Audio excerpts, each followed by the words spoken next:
नमस्कार, मैं अमित श्री अरविंदो सोसाइटी की ओर से आपका हार्दिक स्वागत करता हूँ।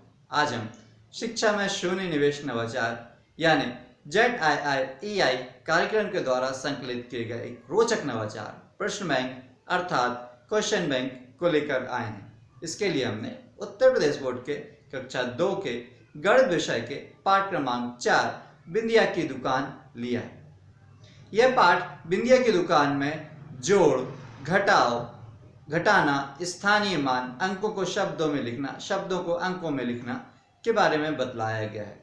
आइए देखते हैं कि किस प्रकार से हम यह नवाचार प्रश्न बैंक का उपयोग यह पाठ बिंदिया की दुकान समझने के लिए करते हैं। इस नवाचार में विद्यार्थी अपने पाठ के आधार पर बहुत सारे प्रश्न बना के पाठ का कंटेंट और अच्छे से समझ जाते हैं। यही इस नवाचार की मुख्य नवीनता या विशेषता कहलाती है।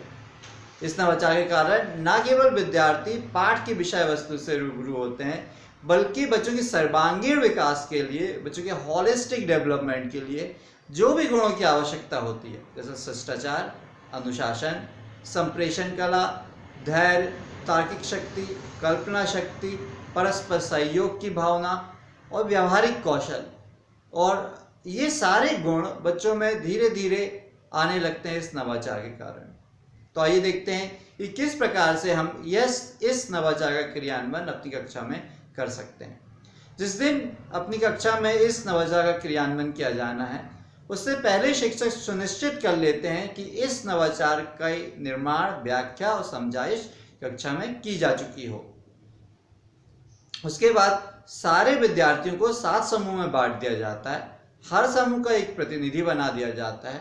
सभी विद्यार्थियों को बोला जाता है कि अपनी वर्तमान पाठ की समझ के आधार पर प्रश्न बनाएं, और जब 7 समूह के प्रश्न बैंक बन जाते हैं तो उसको फिर आदान प्रदान कर दिया जाता है। तो उससे क्या होता है, हर समूह का हर एक बच्चा सारे प्रश्न प्राप्त कर लेता है। उसके बाद जब 7 प्रश्न बन जाते हैं, 7 क्वेश्चन बैंक बन जाते हैं, तो उनके आधार पर एक मुख्य क्वेश्चन बैंक बनाया जाता है। उसमें सारे प्रश्न समाहित कर लिए जाते हैं। ध्यान सिर्फ इस बात का रखा जाता है कि किसी भी प्रश्न की पुनरावृत्ति नहीं होनी चाहिए। उसके बाद जो शिक्षक हैं वो सारे क्वेश्चन के आंसर बच्चों को लिखवा देते हैं और नोट करवा देते हैं और समझा देते हैं। इस प्रश्न में इस क्वेश्चन बैंक में विद्यार्थी लघुत्तरीय, अति लघुत्तरीय, दीर्घोत्तरीय और व्याख्यात्मक प्रश्न ले सकते हैं।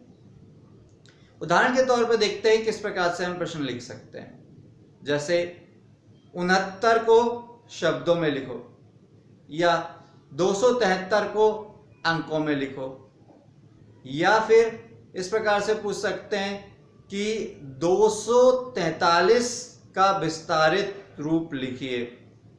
तो इस प्रकार से जोड़ में पूछ सकते हैं 73 और 42 कितना हुआ, या 17 में से 4 घटाया तो कितना हुआ। इस प्रकार के प्रश्न बच्चे अपने प्रश्न बैंक में लिख सकते हैं। उम्मीद है कि ये नवाचार का क्रियान्वयन आपको बहुत पसंद आया होगा, और इसका क्रियान्वयन आप अपनी कक्षा में भी जरूर करेंगे। हमें पूरी उम्मीद है कि इसके बहुत अच्छे परिणाम, सकारात्मक परिणाम आपको देखने को मिलेंगे और आपके स्कूल की लर्निंग आउटकम में जरूर वृद्धि होगी। यदि ये वीडियो आप फेसबुक पे देख रहे हैं तो ZIIEI का फेसबुक पेज जरूर लाइक कीजिए। यदि आपने अभी तक ZIIEI का यूट्यूब चैनल सब्सक्राइब नहीं किया तो उसको जाके सब्सक्राइब कर लीजिए। नीचे डिस्क्रिप्शन पे इनोवेटिव पाठशाला मोबाइल ऐप का लिंक मौजूद है, जिसे आप डाउनलोड करके इसी प्रकार के रोचक, मनोरंजक, ज्ञानवर्धक नवाचार प्राप्त कर सकते हैं और अपने स्कूल का लर्निंग आउटकम बढ़ा सकते हैं। वीडियो देखने के लिए बहुत बहुत धन्यवाद। नमस्कार।